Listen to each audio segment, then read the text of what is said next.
2014ஆம் ஆண்டு பிரதமர் மோடி அவர்கள் தன்னுடைய வேட்பு மனுவில் தான் பிஏ டிகிரியை டெல்லி யூனிவர்சிட்டியில் படித்ததாகவும் எம்ஏ டிகிரியை குஜராத் யூனிவர்சிட்டியில் படித்ததாகவும் ஒரு தகவலை சொல்லியிருந்தார். அதன் அடிப்படையில் பார்த்தீங்கன்னா அரவிந்த் கெஜ்ரிவால் அவர் 2014 மோடி எதிர்த்து தான் போட்டியிட்டார் வாரணாசியில். அப்படி போட்டியிடக்கூடிய அரவிந்த் கெஜ்ரிவால் என்ன கேட்டாருன்னா, பிரதமர் மோடி படித்த டிகிரியை காட்டுங்க அப்படின்னு சொல்லி கேட்குறாரு. அவர் மட்டும் கேட்கல, 2015ஆம் ஆண்டு ஆகஸ்ட் 27ஆம் தேதி ஆர்டிஐ ஆக்டிவிஸ்டாக இருக்கக்கூடிய நீரஜ் சர்மா இவருமே பிரதமர் மோடி அவரோட படிச்சவங்க அவங்களுடைய மார்க் ஷீட்டை எல்லாத்தையுமே ரோல் நம்பரோட எங்களுக்கு கொடுங்க அப்படின்னு சொல்லி ஒரு ஆர்டிஐ மனுவை போடுறாரு. அந்த ஆர்டிஐ மனுவை டெல்லி யூனிவர்சிட்டி கொடுக்க மாட்டுறாங்க. அதுக்கப்புறம் அவர் சிஐசிக்கு போகிறாரு. அந்த சிஐசி கொடுக்க சொல்கிறாங்க. அப்படி இருந்தும் அவங்க கொடுக்க மாட்டுறாங்க. இப்படி அவருடைய அந்த படிப்பு சான்றிதழை வைத்து நிறைய அரசியல் கேள்விகள் போய்கிட்டு இருக்க சூழ்நிலையில் தான், என்ன இதை பெருசாக பண்ணுறீங்க, நான் காட்டுறேன் பாருங்கள் பிரதமர் மோடியோடைய சர்டிஃபிகேட் அப்படின்னு சொல்லி அமித்ஷாவும் அன்றைக்கு நிதியமைச்சராக இருந்த அருண் ஜெட்லி அவர்களும் ஒரு ப்ரெஸ் மீட்டையே கூட்டி, இந்தாங்க மோடி படித்த பிஏ சான்றிதழ் எம்ஏ சான்றிதழ் அப்படின்னு சொல்லி டிகிரி சர்டிஃபிகேட்டை காமிச்சிட்டாங்க. ஆனால் அதுக்கப்புறம் தான் பிரச்சனை என்பதே ஆரம்பிச்சிச்சு. அவங்க காட்டின அந்த டிகிரி சர்டிஃபிகேட் உண்மையானது கிடையாது. அது இப்போ புதுசாக உருவாக்கப்பட்டிருக்கு. இவங்க குஜராத்தில் எம்ஏ என்டையர் பொலிட்டிக்கல் சயின்ஸ் படித்ததாக அதில் போட்டிருக்கு. ஆனால் அப்படி ஒரு படிப்பே குஜராத் யூனிவர்சிட்டியில் இன்ன வரைக்கும் கிடையவே கிடையாது. அப்போ ஏதோ ஒரு கோல்மால் நடந்திருக்கு. அப்போ டெல்லி யூனிவர்சிட்டியும் குஜராத் யூனிவர்சிட்டியும் மோடி அவர்களுடைய அந்த சான்றிதழை அவங்க வெளியிடட்டும் அப்படின்னு சொல்லி திரும்ப திரும்ப கேட்க ஆரம்பிக்கிறாங்க. இதற்காக வழக்கு என்பதும் போடப்படுது. இந்த வழக்கு போடப்பட்டும் பார்த்தீங்கன்னா சமீபத்தில் இப்போ 3 நாட்களுக்கு முன்னாடி டெல்லி ஹைகோர்ட் என்ன உத்தரவு போடுறாங்க, பிரதமர் மோடியுடைய சர்டிபிகேட்டை காட்டாதீங்க, ஒருத்தருடைய தனிப்பட்ட வாழ்வு அந்த சர்டிபிகேட்லாம் வெளியிடுவது என்பது பிரைவசியை பாதிக்கக்கூடிய ஒரு விஷயம், அதனால கண்டிப்பாக காட்டவே கூடாது அப்படின்னு சொல்லி ஒரு தீர்ப்பை வாசிடுறாரு. ஒரு நாட்டை ஆளக்கூடிய ஒருத்தருடைய கல்வி சான்றிதழை பார்க்க கூட இங்கே யாருக்கும் உரிமை இல்லை அப்படின்னு சொல்வது மிகப்பெரிய ஒரு வேடிக்கையாக பார்ப்பதாக நிறைய ஊடகவியலாளர்கள் தங்களுடைய கருத்துக்களை போட்டுக்கிட்டு இருக்காங்க. பீகார் மக்களுக்கு மட்டும் சர்டிஃபிகேட் கேட்குறீங்க, மோடியோட சர்டிஃபிகேட்டை மட்டும் கேட்கக்கூடாதா அப்படின்ற பார்வைகளை இப்போதான் பார்க்க முடியுது. சரி, உண்மையிலேயே அவர் படித்தாரா இல்லையா, அந்த டிகிரி சர்டிஃபிகேட் உண்மையா இல்லையா அப்படின்ற கேள்விக்கு பிரதமர் மோடியோடைய படித்த மார்க் ஷீட்டையும் அன்றைய காலத்தில் படித்தவருடைய மார்க் ஷீட்டையும் ஒப்பிட்டு பார்த்தா தெரிஞ்சிடும்ல. த குயிண்ட் அதை தான் பண்ணிட்டாங்க. த குயிண்ட் அப்படின்ற ஊடகம் என்ன பண்ணிட்டாங்கன்னா, பிரதமர் மோடி 1978 காலத்தில் பிஏ படித்ததாக சொல்கிறார். அவருடைய இந்த டெல்லி யூனிவர்சிட்டியுடைய மார்க் ஷீட்டையும் அதே காலத்தில் ஒருத்தர் படித்ததாக சொல்லக்கூடிய அந்த மார்க் ஷீட்டையும் எடுத்து ஒப்பிட்டுட்டாங்க. சரி, இப்படி ஒப்பிடும்போது அவருக்கு எந்த பிரச்சனையும் வந்துடக்கூடாது என்பதற்காக அவருடைய ரோல் நம்பர் அதே போல் அவருடைய பெயரை அழித்து அவங்க வெளியிட்டிருக்கிறாங்க. நம்மளும் அவருடைய பெயரை இந்த வீடியோவில் நம்ம சொல்ல போகிறதில்லை. ஆனால் அந்த மார்க் ஷீட்டை ஒப்பிட்டதில் மிகப்பெரிய பகீர் தகவல் இருக்குது. நம்மளாம் சின்ன வயசில் இந்த பேப்பர்லலாம் பார்ப்போம், 7 வித்தியாசங்களை கண்டுபிடிங்க அப்படின்னு சொல்லிட்டு 2 ஃபோட்டோ ஒரே மாதிரி இருக்கும். அதில் 7 வித்தியாசத்தை கண்டுபிடிக்கிறதுக்கு நம்மளுக்கு ரொம்ப சிரமப்படுவோம் தெரியுமா. அப்படிலாம் சிரமப்படவே தேவையில்லை. அந்த அளவுக்கு ஓப்பனாகவே 2க்கும் வித்தியாசம் என்பது இருக்குது. அதாவது மோடி அவர்களுடைய அந்த சர்டிஃபிகேட் இருக்குது தெரியுமா, மார்க் ஷீட் இருக்குது தெரியுமா, அதில் ப்ராக்டிக்கல் எக்ஸாம்லாம் நம்ம நிறைய எழுதுவோம்ல யூனிவர்சிட்டியில், அது மாதிரி பார்த்தீங்கன்னா ஒவ்வொரு மார்க் ஷீட்லேயுமே ஒவ்வொரு வகையான பேர் மோடிக்கு இருக்குது. ஒரு இடத்துல எப்படி போட்டிருக்காங்கன்னா, நரேந்திர தாமோதர் தாஸ் மோடி, அதாவது மோடிக்கு MODI போடாமல் MODY போட்டிருக்கிறாங்க. அதே போல் நரேந்திர குமார் தாமோதர் தாஸ் மோடி அப்படின்னு சொல்லி இருக்கு. நரேந்திர குமார் தாமோதர் தாஸ் மோடி அப்படின்னு சொல்லிட்டு மறுபடியும் MODY போட்டிருக்கிறாங்க. ஒருத்தர் காலேஜில் படிக்கிறார் அப்படின்னா அவருடைய பேர் என்பது ஒரே மாதிரி தான் மார்க் ஷீட் ஃபுல்லாக வரும். ஆனால் எப்படி மோடி அவர்களுக்கு மட்டும் 3 வகையான பேர்கள் வந்துச்சு அப்படின்றதே அதை பார்க்கும்போதே நம்மளுக்கு ஒரு ஆச்சரியமாக இருந்துச்சு. சரி, இது ஒரு பக்கம் இருக்கட்டும், நம்ம அந்த 7 வித்தியாசம் என்ன அப்படின்றத பார்த்துடலாம் அப்படின்னு சொல்லி பார்த்தோம். அப்படின்னா முதல்ல இந்த மோடி சர்டிஃபிகேட்டை காட்டுறேன் பாருங்கள், அதே போல் அங்கே படித்தவருடைய சர்டிஃபிகேட்டை காட்டுறேன், அந்த நேரத்தில் படித்த ஒரு சர்டிஃபிகேட்டை காட்டுறேன். 2லையும் நீங்கள் பார்த்தீங்க அப்படின்னா டெல்லி யூனிவர்சிட்டி ஆஃப் டெல்லி அப்படின்ற அந்த ஃபாண்ட்டை பாருங்களேன். அந்த காலத்தில் படித்தவருடைய சர்டிஃபிகேட்டில் நார்மலான ஃபாண்ட் இருக்கும். ஆனால் நம்ம மோடிஜி அவர்களுடைய சர்டிஃபிகேட்டில் அந்த மார்க் ஷீட்டில் பார்த்தீங்க அப்படின்னா யூனிவர்சிட்டி ஆஃப் டெல்லி அப்படின்றது கோத்திக் ஃபாண்டில் இருக்கும். இந்த கோத்திக் ஃபாண்ட் அப்படின்றது எப்போ டெல்லி யூனிவர்சிட்டியில் யூஸ் பண்ணுறாங்க அப்படின்னா 1984க்கு பின்னாடி தான் அந்த ஃபாண்ட்டையே டெல்லி யூனிவர்சிட்டியில் யூஸ் பண்ணுறாங்க. இப்போ கூட சமீபத்தில் ஒருத்தர் ஃபேஸ்புக்கில் போட்டிருந்தார், நான் டெல்லி யூனிவர்சிட்டியில் தான் படித்தேன், நான் படித்த சர்டிஃபிகேட்டை காட்டுறேன் பாருங்கள், டிகிரியை காமிக்க பாருங்கன்னு சொல்லி ஒரு டிகிரியை காட்டியிருக்கிறாரு. அந்த டிகிரியில் கூட கோத்திக் ஃபாண்ட் தான் இருக்குது. என்னன்னா 1980க்கு அப்புறம் அவர் படிச்சிருக்காரு. ஆமாம், நம்ம மோடிஜி 1978 படிக்கிறார். அப்போ அந்த ஃபாண்ட் எப்படி அந்த படித்திருக்க காலத்திலேயே 1978 பயன்படுத்தினாங்க, அதுவும் மோடிஜிக்கு மட்டும் அந்த ஃபாண்ட்டை பயன்படுத்தியிருக்கிறாங்க, கூட படித்த அவருக்கு ஏன் அந்த ஃபாண்ட்டை பயன்படுத்தவே இல்லை அப்படின்ற கேள்வி எழுதா இல்லையா? இது முதல் சந்தேகம். ரெண்டாவது, அந்த மார்க் ஷீட்டை நீங்கள் பார்த்தீங்க அப்படின்னா அதில் அன்றைக்கு காலகட்டத்தில் படித்தாரு தெரியுமா, அவருடைய மார்க் எல்லாத்துலேயுமே கையில் எழுதியிருப்பாங்க. ஹிந்தியில் இவ்வளோ மார்க், இங்கிலீஷில் இவ்வளோ மார்க், மேக்ஸில் இவ்வளோ மார்க் அப்படின்னு சொல்லி கையில் எழுதியிருக்காங்க. ஆனால் மோடிஜி அவர்களுடைய சர்டிஃபிகேட்டை பாருங்கள், கம்ப்யூட்டரில் டைப் பண்ணியிருக்கிறாங்க. அது எப்படி ஒரே நேரத்தில் படிக்கக்கூடியவர்களுக்கு அவருக்கு கம்ப்யூட்டர்லையும் இவருக்கு கையிலையும் எழுதுவாங்க? ஆனால் கையில் எழுதுறது தான் அந்த காலத்துடைய நடைமுறையாக இருந்திருக்கு. ஏன்னா டெல்லி யூனிவர்சிட்டியை பொறுத்த வரைக்கும் 1970கள் காலகட்டத்தில் கம்ப்யூட்டர் ஜென்ரேட்டர் டைப்ரைட்டரோ அல்லது எலக்ட்ரானிக் டைப்ரைட்டரோ பயன்படுத்தவே இல்லையா. அப்படி பயன்படுத்தி இருந்தால் தான் மோடிஜி அவர்களுடைய அந்த மார்க் ஷீட் என்பது சரியானது, இவருடைய சான்றிதழ் மார்க் ஷீட் என்பது சரி கிடையாது நம்ம சொல்ல முடியும். அப்போது டைப்ரைட்டர் இல்லாத காலத்திலே எப்படி டைப் பண்ணாங்க அப்படின்றது ஒரு கேள்வி. மூணாவது என்ன அப்படின்னா, அந்த மார்க் ஷீட்லேயே பாருங்களேன், சப்ஜெக்ட் எல்லாத்தையுமே டேப்லர் காலத்தில் போட்டிருப்பாங்க. அதாவது அந்த டைமில் படித்தவருடைய அந்த மார்க் ஷீட்டை பார்த்தீங்க அப்படின்னா சப்ஜெக்ட் எல்லாமே ஒரு டேப்லர் காலத்தில் ஹிந்தி, இங்கிலீஷ் அப்படின்னு சொல்லிட்டு ஒவ்வொரு சப்ஜெக்டாக போட்டு டேப்லர் காலத்துக்குள்ளேயே மார்க் வந்து எழுதியிருப்பாங்க. ஆனால் மோடிஜி அவருடைய அந்த மார்க் ஷீட்டை பாருங்கள், டேப்லர் காலமே இருக்காது. அதுவும் வேற ஒரு ஃபார்மெட்டில் அந்த சப்ஜெக்ட் எல்லாம் எழுதி அது கீழே மார்க் போட்டிருப்பதை பார்க்க முடியுது. அப்போது ஒரே நேரத்தில் படித்தவங்களுக்கு மோடிஜி அவர்களுக்கு மட்டும் எப்படி மார்க் ஷீட் வந்து டேப்லர் காலம் இல்லாமையோ இவங்களுக்கு மட்டும் எப்படி மார்க் ஷீட் டேப்லர் காலத்தோடையும் வருது அப்படின்ற கேள்வி வருதா இல்லையா? நாலாவது என்ன அப்படின்னா, அந்த சர்டிஃபிகேட், அதாவது அன்னைக்கு காலத்தில் படித்தவருடைய அந்த சர்டிஃபிகேட் காட்டுறேன் பாருங்கள், அதில் மார்க்குக்கு கீழே வந்து என்ன எழுதியிருப்பாங்கன்னா நோட் அப்படின்னு சொல்லி போட்டு for titles of papers see reverse அப்படின்ற அந்த வார்த்தை இருக்குது. அப்போ மோடிஜி அவர்களுடைய மார்க் ஷீட்லேயே அது இருக்கணும்ல, அதை போய் பார்த்தோம் அப்படின்னா அப்படிப்பட்ட அந்த வார்த்தையே இல்லை. இவர்கிட்ட நோட் அப்படின்ற வார்த்தை இருக்குது, இவர்கிட்ட அந்த வார்த்தை இல்லை. அது எப்படி ஒரே நேரத்தில் படிப்பவர்களுக்கு மாறி மாறி இருக்கும் அப்படின்ற கேள்வி வருதா? இது நாலாவது. அஞ்சாவது என்ன அப்படின்னா, அந்த அன்றைய காலத்தில் படித்தவருடைய அந்த மார்க் ஷீட்டில் டாப் கார்னரில் ரைட் சைடில் வந்து பார்த்தீங்க அப்படின்னா ஒரு கோடு போட்டிருப்பாங்க. அதாவது டியூபி நம்பர் அப்படின்னு சொல்லி போட்டு ஒரு நம்பரை போட்டிருப்பாங்க. அதுதான் டெல்லி யூனிவர்சிட்டியுடைய கோடு. அந்த கோடு அதே மாதிரி மோடி அவருடைய மார்க் ஷீட்டில் இருக்கா அப்படின்னு சொல்லி பார்த்தோம் அப்படின்னா, மோடியுடைய மார்க் ஷீட்டில் சர்டிஃபிகேட் நம்பர்னு போட்டு ஒரு நம்பர் டைப் பண்ணப்பட்டு எழுதப்பட்டிருக்கு. இதில் கையில் எழுதியிருக்கிறாங்க, அதில் டைப் பண்ணி நம்பர் வந்து போட்டிருக்காங்க. அது எப்படி மாறுபடும்? டியூபி கோடு அப்படின்றது ஒவ்வொரு மார்க் ஷீட்லேயுமே இருக்கக்கூடிய ஒரு விஷயம். அது ரைட் சைடில் கார்னரில் இருக்குது, அது கையால் எழுதப்பட்டிருக்கு. ஆனால் அதே காலகட்டத்தில் படித்த மோடி அவருடைய மார்க் ஷீட்டில் மட்டும் எப்படி சர்டிஃபிகேட் நம்பர் அப்படின்றது போட்டிருப்பாங்க, எப்படி அதை டைப் பண்ணியிருப்பாங்க? இது அஞ்சாவது ஒரு விஷயம். ஆறாவது விஷயம் என்ன அப்படின்னா, அன்றைய காலகட்டத்தில் படித்தவருடைய மார்க் ஷீட்டில் கீழே வந்துட்டு டேட்டட் அப்படின்னு சொல்லி போட்டு டேட்டை வந்து எழுதியிருப்பாங்க. அதே மாதிரி தான் வந்து மோடிஜி அவருடைய சர்டிஃபிகேட்லேயே இருக்கணும், மார்க் ஷீட்லேயே இருக்கணும். அப்படி போய் மோடிஜி அவருடைய மார்க் ஷீட்டை போய் பார்த்தோம் அப்படின்னா டேட்டட் அப்படின்றதுக்கு பதிலாக டெல்லி அப்படின்னு சொல்லி இருக்குது. சம்மந்தமே இல்லாமல் எதற்கு டெல்லி அப்படின்ற இடத்துல அது இருக்குது? அது பக்கத்தில் எப்படி தேதியை போட்டிருக்கிறாங்க, வருஷத்தை போட்டிருக்கிறாங்க, ஒன்றுமே புரியலை. அப்போ இது ஒரு ஆறாவது மாறுதலாக இருக்கா? ஏழாவது சந்தேகம் என்ன அப்படின்னா, அந்த அன்றைய காலத்தில் படித்தவருடைய அந்த மார்க் ஷீட்டில் மார்க் ஷீட்டை ப்ரிப்பேர் பண்ணவரும் கையெழுத்து போட்டிருப்பாரு, அந்த மார்க் ஷீட்டை அந்த ப்ரிப்பேர் பண்ணது சரிதான் அப்படின்னு சொல்லி அதை செக் பண்ணவருடைய கையெழுத்து இருக்கும். ரெண்டுமே டேப்லர் காலத்தில் இருக்கும். ப்ரிப்பேர்டு பை அப்படின்னு ஒருத்தர் கையெழுத்து போட்டிருப்பாரு, செக்குடு பை அப்படின்றதுக்கு ஒரு கையெழுத்து போட்டிருப்பாரு. ரெண்டும் டேப்லர் காலத்தில் இருக்கா? சரி, இதே மாதிரி தானே மோடி அவருடைய மார்க் ஷீட்லேயே இருக்கணும். அப்படி மோடி அவருடைய மார்க் ஷீட்டில் போய் பார்த்தோம் அப்படின்னா வெறுமனே செக்குடு பை மட்டும்தான் இருக்குது. ஏன் ப்ரிப்பேர்டு பைன்றது இல்லை? அந்த டைமில் ரெண்டு பேரும் ஒன்றா தானே படிச்சிருக்கிறாங்க. ஒன்றா படிக்கும்போது செக்குடு பை ப்ரிப்பேர்டு பைன்றது இதுக்கும் வந்திருக்கணுமே, ஏன் வரலை? அதுவும் செக்குடு பை அப்படின்னு சொல்லி அன்றைய காலகட்டத்தில் படித்தவருடைய மார்க் ஷீட்டில் ஒருத்தருடைய கையெழுத்து இருக்குது. அதே கையெழுத்து தானே மோடி அவர்களும் இருக்கணும். ரெண்டு பேரும் ஒரே காலத்தில் தானே படிக்கிறாங்க, ஒரே மாதத்தில் தானே படிக்கிறாங்க. ஆனால் செக்குடு பைன்ற இடத்துல வேற ஒருத்தருடைய கையெழுத்து இருக்குது. அப்போ இங்கே ப்ரிப்பேர்டு பையும் இல்லை, செக்குடு பைன்றதுல போட்ட கையெழுத்தும் வேற வரையாக இருக்குது. அப்போ இந்த 7 வித்தியாசங்கள் ரெண்டு பேருடைய மார்க் ஷீட்டை ஒப்பிடும்போது நமக்கு வருவதை பார்க்க முடியுதா இல்லையா? இதே மாதிரி தாங்க டிகிரி சர்டிஃபிகேட்டை வெளியிடும் போதும் அதே யூனிவர்சிட்டி ஆஃப் டெல்லி அப்படின்ற கோத்திக் ஃபாண்ட்டில் தான் அது இருந்துச்சு. அதே போல் என்ட்ரைய பொலிட்டிக்கல் சயின்ஸ் அப்படின்ற சப்ஜெக்டே குஜராத்தில் வந்து சொல்லித்தரவே இல்லை அப்படின்ற கேள்வியும் எழுப்பினாங்க. அப்போது அவசரமாக மோடி அவர்கள் படித்ததாக சான்றிதழை ஒன்று 1984க்கு பின்னாடி ரெடி பண்ணியிருக்கணும், அல்லது இப்போது ரெடி பண்ணியிருக்கணும். அந்த காலத்திலே ரெடி பண்ணியிருந்தால் இதே ஃபார்மேட்டில் அன்றைய காலத்தில் படித்தவங்களுடைய அதே ஃபார்மேட்டில் தான் மோடிஜி அவருடைய மார்க் ஷீட்டும் மோடிஜி அவர்களுடைய டிகிரி சர்டிஃபிகேட்டும் இருக்கணும்.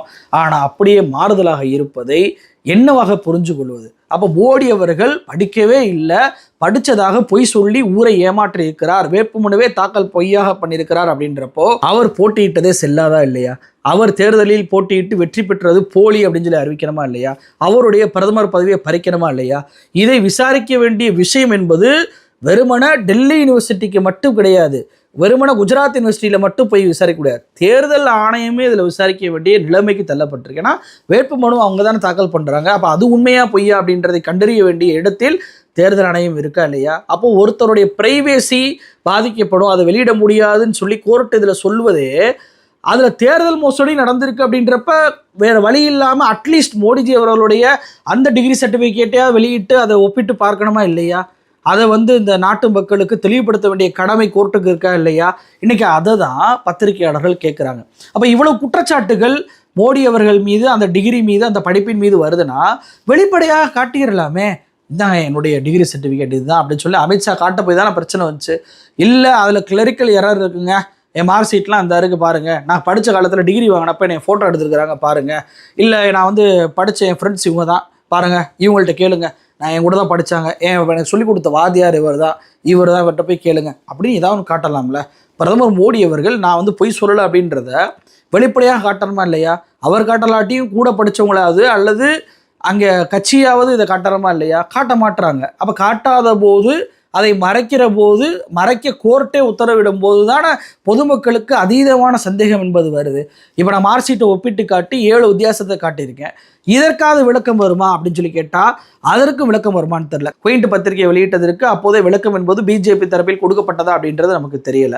அப்போ ஏன் இப்படியான விஷயங்கள் நடக்குது? பிரதமர் மோடி படித்த சான்றிதழை மறைக்கக்கூடிய தேவை என்ன வந்துச்சு? வெறும் படிப்பு மட்டும் இல்லைங்க, அவர் டேட் ஆஃப் பர்த் சர்டிஃபிகேட்டே போலியானதா, அவர் பிறந்த தேதியே தப்பா அப்படின்னு சொல்லி காங்கிரஸ் கட்சி கேள்வி எழுப்புறாங்க. என்னவா கேள்வி எழுப்புறாங்கன்னா, எம்என் காலேஜில் ப்ரீ சயின்ஸு மோடி அவர்கள் படிச்சிருக்கிறாரு. காலேஜ்னால் நீங்கள் காலேஜ்னு இருக்கேன், அந்த காலத்தில் அது +2 டிகிரி மாதிரி, +2 படிக்கிற மாதிரி. அந்த ஸ்கூலில் மோடி அவர்களுடைய டேட் ஆஃப் பர்த் என்னவா இருக்குது அப்படின்னா ஆகஸ்ட் 29, 1949 அப்படின்னு சொல்லி இருக்குது. ஆனால் எலெக்ஷன் அஃபிடவிட்டில் மோடி அவர்கள் என்னவா தாக்கல் பண்ணுறாரு? செப்டம்பர் 17, 1950ன்றாரு. செப்டம்பர் 17 தான் இப்போ வரைக்கும் பிரதமர் மோடி அவர்கள் தன்னுடைய பிறந்தநாளை கொண்டாடுறாரு, கட்சியினர் அதை தான் கொண்டாடுறாங்க. அப்போ ஏன் ஸ்கூலில் மட்டும் அப்படி இருந்துச்சு அப்படின்ற கேள்வி இருக்குல்ல. அப்போ டேட் ஆஃப் பர்த் சர்டிஃபிகேட்டும் மாறி தான் இருக்கா? எந்த டேட் ஆஃப் பர்த்தின் அடிப்படையில் இவருக்கு பேன் கார்டு, பாஸ்போர்ட்டு எல்லாமே இருக்குது அப்படின்ற கேள்வியை காங்கிரஸ் கட்சியினர் எழுப்புறாங்க. அப்போ டிகிரி சர்டிஃபிகேட்டும் ஒரு மாதிரியாக இருக்குது, டேட் ஆஃப் பர்த் சர்டிஃபிகேட்டும் ஒரு மாதிரியாக இருக்குது. அதே போல் தான் பிரதமர் மோடி அவர்கள் 2014 பிரதமர் கேண்டிடேட்டாக வேட்புமனு தாக்கல் பண்ணும்போது தான் தனக்கு மனைவி இருக்கிறார், அவருடைய பேர் ஜெசோதா பென் அப்படின்னு சொல்லிட்டு அறிவிக்கிறாரு. அப்போது அந்த மனைவியை குஜராத்துடைய முதலமைச்சராக இருக்கும்போது வரைக்கும் அந்த மனு தாக்கலை அவர் காட்டவே இல்லைன்ற குற்றச்சாட்டு இருக்குது. திடீர்னு தன்னுடைய வேட்புமனுவை ரத்து பண்ணிடக்கூடாது அப்படின்றக்காகவே தனக்கு கல்யாணமான உண்மையை அப்போது தான் அவர் வெளிப்படுத்துறாரு. அது வரைக்கும் தன்னை பிரம்மச்சாரின்றாரு. ஏன் அதை மறைக்கணும்? அதே மாதிரி தான் 6 வயசில் நான் ரயில்வே ஸ்டேஷனில் டீ விற்றுக்கிட்டு இருந்தேன் அப்படின்றாரு. ஆனால் 2014ஆம் ஆண்டு குஜராத்தில் அகமது பட்டேல், காங்கிரஸுடைய மூத்த தலைவரான அகமது பட்டேல் அவர்கள், அவர் டீயெல்லாம் விற்கலப்பா, அவர் அவங்க அப்பா கேண்டீன் கான்ட்ராக்டர், ரயில்வே ஸ்டேஷனில் கான்ட்ராக்ட் எடுத்து ஒரு கடையே அவங்க போட்டிருந்தாங்க, அப்படி அவங்க ஒன்றும் ஏழை கிடையாது, பணக்காரவங்க தான் அப்படின்னு சொல்லி அவர் ஒரு உண்மையை வெளியிட்டார். அவர் காங்கிரஸ்காரப்பா அப்படி தான் பேசுவார்னா, அஸ்வினி வைஷ்ணவ் ரயில்வே துறை அமைச்சர் இருக்கார்ல, அவர் மோடி அவர்களுடைய அந்த கடை, டீ வித்ததாக சொல்லக்கூடிய அந்த கடையை புதுப்பிச்சு டூரிஸ்ட் ஸ்பாட்டாக மாற்றிருக்கிறாங்க. அதில் என்னவா இருக்குது? கேண்டீன் அப்படின்ற பேர் தான் இருக்குது. அப்போ கேண்டீனை எடுத்து தான் நடத்தியிருக்கிறாங்க, அதில் வேலை பார்க்கல அப்படின்றது தெரியுதா இல்லையா? அது போக இவர் என்ன சொல்கிறாரு, டைம்ஸ் ஆஃப் இந்தியாவுக்கு கொடுத்த ஒரு இன்டர்வியூவில் நான் ஏழை குடும்பத்தை சேர்ந்தவன் அப்படின்றாரு.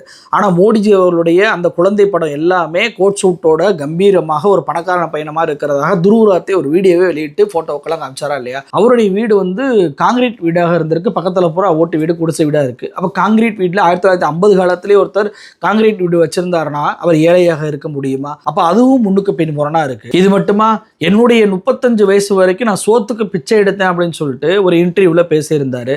ஆனால் இவர் 2002ஆம் ஆண்டு 50 வயசுலேயே வந்து பார்த்தீங்கன்னா எம்எல்ஏவாக மாறிடுறாரு.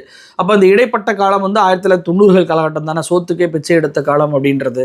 அப்போ அந்த 1990கள் காலத்தில் இவர் என்ன பண்ணியிருக்கிறார் அப்படின்னா, பாரிஸுக்கு போய் ஐஃபில் டவருக்கு முன்னாடி நின்று ஃபோட்டோ எடுத்து போட்டிருக்கிறாரு. அமெரிக்காவுக்கு போய் ஒயிட் ஹவுஸுக்கு முன்னாடி நின்று ஃபோட்டோ எடுத்து போயிருக்காரு. அதே அமெரிக்காவில் ஹாலிவுட்டுக்கு முன்னாடி நின்று ஃபோட்டோ எடுத்து போட்டிருக்கிறாரு. அதே போல் வந்து பார்த்தீங்கன்னா லண்டனுக்கு போயிருக்கிறாரு, மலேசியாவுக்கு போயிருக்கிறாரு. அந்த ஃபோட்டோக்களை எல்லாம் அவர் வெளியிட்டிருக்கிறாரு. சோத்துக்கே வழியாகவே எப்படி வெளிநாட்டுக்கு போக முடியும், அங்கே போய் எப்படி இந்த மாதிரி ஃபோட்டோக்களை எடுக்க முடியும், பல்வேறு நாடுகளுக்கு எப்படி போனார் அப்படின்றது இது வரைக்கும் எனக்கு தெரியலை. துருவ் ராத்தேவும் இந்த கேள்வியை கேட்டார். அதே போல் வந்து பார்த்தீங்கன்னா இவர் டிஜிட்டல் கேமராவை 1987ஆம் ஆண்டு காலகட்டத்தில் நான் பயன்படுத்தினேன்றாரு. டிஜிட்டல் கேமராவே 1990ல் தான் முதல் வருது. அப்போ எப்படிப்பா நீ அதை பயன்படுத்தின அப்படின்றது முதல் கேள்வியாக இருந்துச்சு. சரி, தேதியை கூட மாற்றி சொல்லியிருக்கலாம், வருஷத்தை மாற்றி சொல்லியிருக்கலாம். அப்படின்றப்ப 90கள் காலகட்டத்தில் ஒரு டிஜிட்டல் கேமராவை பயன்படுத்தியிருக்கிறார் அப்படின்றப்ப சோத்துக்கே வழி இல்லாமல் இருந்தவர் எப்படி டிஜிட்டல் கேமராவை வாங்கி அதை பயன்படுத்தினார் அப்படின்ற கேள்வி வருதா இல்லையா? அப்போ நான் 35 வயசு வரைக்கும் சோத்துக்கே சிங்கி அடித்தேன், நான் வழி இல்லாமல் இருந்தேன்னு சொல்வதும் இங்கே வந்து நம்பக்கூடிய ஒரு விஷயமா இருக்கா? இதுலேயும் வித்தியாசங்கள் இருக்குது. நான் வந்து என்னுடைய குடும்பத்தை விட்டுட்டு இந்த நாட்டுக்கு சேவை ஆற்றுறதற்காக நான் வந்து என்னுடைய 6-7 வயசுலேயே வீட்டை விட்டு ஓடுனேன் அப்படின்றாரு. உண்மை அதுவா? பொதுவாகவே சின்னஞ்சிறு பசங்களால் பூரா சாகா அப்படின்ற பேரில் ஆர்எஸ்எஸ் கும்பல் மூல பண்ணி அவங்கள புத்தியை வந்து மதவாத சிந்தனையை உள்ள பூத்தி, குடும்பத்தினர்லாம் வேணாம், சொந்த சொத்துக்கள் வேணாம், நண்பர்கள் வேணாம், வா நம்ம மதவாதம் பேசு அப்படின்னு சொல்லி தான் அங்கே இருக்கக்கூடிய மாணவர்களை மூல செலவு பண்ணி அவங்கள பள்ளிவாசலுக்கு முன்னாடி கோஷம் பண்ண வைக்கிறது, சர்ச்சுக்கு முன்னாடி கோஷம் போட வைக்கிறது. ஆனால் இவங்க வீட்டு பிள்ளையெல்லாம் படிக்க வைக்கிறது. அப்போ இங்கே மோடி அவர்கள் எப்படியாக எந்த வீட்டு பிள்ளையாக மாறி இருக்கிறார்? அவர் வந்து பணக்கார விட்டு படித்த பிள்ளையாக மாறலை. பணம் இருந்தும் அவர் வந்துட்டு பள்ளிவாசலுக்கு முன்னாடி கோஷம் போடக்கூடிய பிள்ளையாக, சர்ச்சுக்கு முன்னாடி கோஷம் போடக்கூடிய பிள்ளையாக அந்த வழியை அவர் தேர்ந்தெடுத்துட்டார். குடும்பத்தை நான் வந்து எப்பயுமே தள்ளி தான் வச்சுருக்கேன் அப்படின்னு சொல்லி சொல்கிறாரு. குடும்பத்தை நான் வந்து அரசியலில் கலக்க மாட்டேன்றாரு. ஆனால் இவருடைய சகோதரர் என்ன சொல்கிறாரு? நாங்கள் எங்கள் அம்மாட்ட கூட போகக்கூடாது, இவர் மட்டும்தான் போகணும். இவர் போகும்போதெல்லாம் பார்த்தீங்கன்னா நாங்கள் கூட இருக்கணும்ல. ஒரு அண்ணன் வந்து வீட்டுக்கு வர்றாரு அப்படின்னா, வாங்கப்பா அண்ணன் வராப்பா, ரொம்ப நாள் வராமல் இருந்த பையன் வர்றாரு, தம்பி அண்ணன் மேல வாங்க எல்லாரும் ஒன்றா இருப்போம், அம்மாவுக்கு தானப்பா சந்தோஷம் அப்படின்னு சொல்லி தானே மோடி அவருடைய அம்மா வந்து எப்பயுமே நினைப்பாங்க. எந்த தாயாக இருந்தாலும் அப்படி தான் நினைப்பாங்க. ஆனால் நீங்கள் போய் பாருங்கள், மோடி அவர்கள் தன்னுடைய தாய்மாரை சந்திக்கும் போதெல்லாம் அவங்க அம்மா, கேமராமேன் 3 பேர் மட்டும்தான் இருப்பாங்க. ஏன் அவங்க சொந்தக்காரங்களாம் வர மாட்டாங்க? ஏன் மோடி அவர்கள் அவர் பதவி ஏற்கும் போது கூட அவங்க ஃபேமிலியை வந்து கூப்பிட மாட்டாரு? அப்போ இவர் தான் ஃபேமிலியை தள்ளி வைக்கிறாரு தவிர ஃபேமிலி இவரை தள்ளி வைக்கவே இல்லை. இவர் விராட் கோலி ஃபங்க்ஷனுக்கு போவார், சினிமா நடிகர்களுடைய ஃபங்க்ஷனுக்கு போவார், இங்கே சுரேஷ் கோபியோடைய திருமண நிகழ்ச்சிக்கெல்லாம் போவார், எல்லாமே பண்ணுவார். ஆனால் ஃபேமிலிக்கு மட்டும் போக மாட்டேன் அப்படின்றாரு. அதே போல் ஒரு நல்ல மகனுக்குரிய அழகு என்ன? நம்ம ஒரு 500 ரூபா 1000 ரூபா தடை பண்ணிட்டோம் அப்படின்னா நம்ம அம்மா லைனில் போய் நிற்கக்கூடாது, நம்ம அப்பா லைனில் போய் நிற்கக்கூடாது. நம்ம எவ்வளோ நேரம் ஆனாலும் பரவாயில்ல, நம்ம போய் லைனில் நிற்போம். நம்ம நின்று அதில் வரக்கூடிய ஒரு நாள் 2000 ரூபா எடுக்க முடியுமா, ஒரு நாள் 500 ரூபா எடுக்க முடியுமா, அதை எடுத்துகிட்டு போய் வீட்டுக்கு கொடுப்போம். இதுதானே யாராக இருந்தாலுமே ஒரு பையன் அதுதான் யோசிப்பான். ஆனால் நம்ம மோடிஜி அவர்கள் பார்த்தீங்க அப்படின்னா அவர் போய் லைனில் நிற்காமல் தன்னுடைய அம்மாவை போய் லைனில் நிற்க வச்சார். என்னென்னா நம்ம மோடி, பிரதமர் மோடி அவருடைய அம்மாவே லைனில் போய் நிற்கிறாங்களே அப்படின்ற ஒரு எண்ண ஓட்டத்தை உருவாக்கணும்னு தான் நினச்சார். ஆனால் ஏன் மோடி அவர் லைன்லேயே போய் நிற்க? அப்போ அவருக்கு வந்து காசே இல்லையா?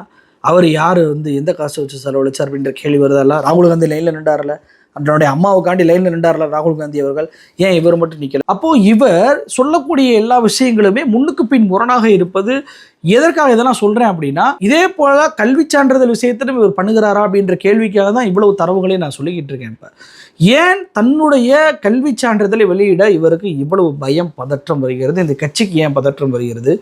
கல்வி சான்றிதழை கொடுங்கன்னு சொல்லி டெல்லி யூனிவர்சிட்டி, குஜராத் யூனிவர்சிட்டி கேட்டால் சிஐசி வெளியிட சொல்லியும் கூட இந்த யூனிவர்சிட்டி ஏன் அவசர அவசரமாக போய் கோர்ட்டில் கேஸ் போடுது? மோடி அவர்கள் கேஸ் போடலாங்க, வந்து வெளியிடக்கூடாது, டெல்லி யூனிவர்சிட்டிக்கு ஒரு உத்தரவு போடுங்க அப்படின்னு சொல்லி மோடி அவர்களோ கட்சியோ போடலாம். ஆனால் டெல்லி யூனிவர்சிட்டியே போய் கேஸை போடுது. நான் வந்து வெளியிட மாட்டேன், எனக்கு கொஞ்சம் உத்தரவு போடுங்க, வெளியிடக்கூடாதுன்னு சொல்லி கேட்குறாங்க அப்படின்னு சொல்லி அப்படி வந்து கேஸ் போடுவதற்கான தேவை என்ன இருந்துச்சு அப்படின்ற கேள்வி வருதா இல்லையா இயற்கையாகவே?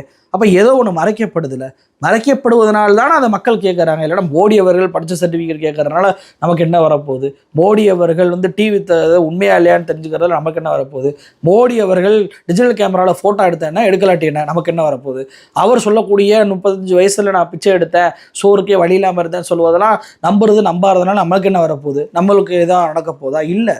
ஆனால் அதை மறைப்பதன் மூலமாக அதை ஏன் நம்ம தெரிஞ்சுக்கிறோம்? அப்போ ஒரு பிரதமரே தன்னுடைய கல்வி சான்றிதழை போலியாக காட்டி அல்லது புதிதாக படித்ததாக புதுசாக அச்சிட்டுக்கிட்டு அதை காமிச்சிட்டாரோ அப்படின்ற கேள்வி வருதா இல்லையா? தேர்தல் வேட்பு மனுவே போலியாகும் போது அவருடைய பதவி பறிக்கப்படணுமா இல்லையா?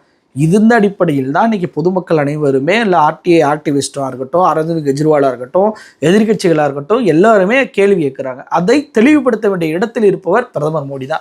ஆனால் அதை அவர் தெளிவுபடுத்தாமல் மறைக்க இது போன்ற கேள்விகள் எழதான் செய்யும். இந்த கேள்விகளுக்கு பதில் சொல்ல வேண்டிய இடத்தில் பிரதமர் மோடி தான் இருக்கிறாரு. அவர் பதில் சொல்வாரா அப்படின்றத பொறுத்திருந்து பார்க்கலாம். நன்றி.